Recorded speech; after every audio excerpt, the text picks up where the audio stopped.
চিহ্ন থেকে অনেক কিছু ড্রয়িং করা যায়। এর মধ্যে আমি আপনাদেরকে দেখাচ্ছি প্লাস চিহ্ন থেকে একটি সুন্দর ঘর বা বাড়ি এঁকে নিচের দাগটি মিলে দিলাম, এই বরাবর আরও একটা দাগ তুললাম, এই বরাবর আরও একটা দাগ তুলব। এই মজার ড্রয়িংটি আপনি শিখবেন এবং ছোট্ট সোনামণিদেরকে শেখাবেন।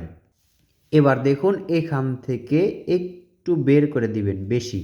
এবার এই যে মাথায় একটা ডট দিলাম, এখান থেকে এতদূর পর্যন্ত দাগ তুললাম এবং এখান থেকে এটার সাথে মিলে দিলাম।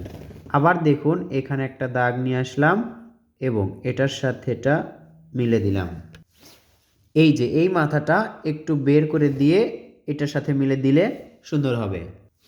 এবার আমরা এখান থেকে একটা দাগ টানবো, দেখুন একটু মোটা করে, মোটা পেন্সিল হলে সুবিধা হবে। এখান থেকে দাগ টেনে একটু বাড়তি রাখতে হবে, এই যে, তাহলে এগুলো রেলিং হবে সুন্দর। দেখুন এই যে দুই পাশে দুইটা সহজ জানালা এঁকে এখানে আমরা একটি দরজা আঁকবো। দেখুন এভাবে দরজাটা এটার সাথে মিলে দিব। এই দরজাটা যদি কালো করে দেয়া হয় তাহলে সুন্দর হবে, মনে হবে দরজাটি ফাঁকা এবং রেলিংয়ের সাথে সুন্দর দেখাবে। নিচেও আমরা একটি দরজা আঁকবো, এইভাবে সোজা দাগ উপর দিকে তুলবো, এখান থেকে একটা তুলে এটার সাথে গোল করেও মেলাতে পারেন অথবা সোজা করেও রাখতে পারেন। এখানে একটি গোল আঁকলাম। তো বন্ধুরা, কেমন হলো ঘর আকারে এই সুন্দর এবং সহজ কৌশলটি? জানিয়ে দিন, কমেন্ট করুন, ভিডিওটি ভালো লাগলে লাইক করুন।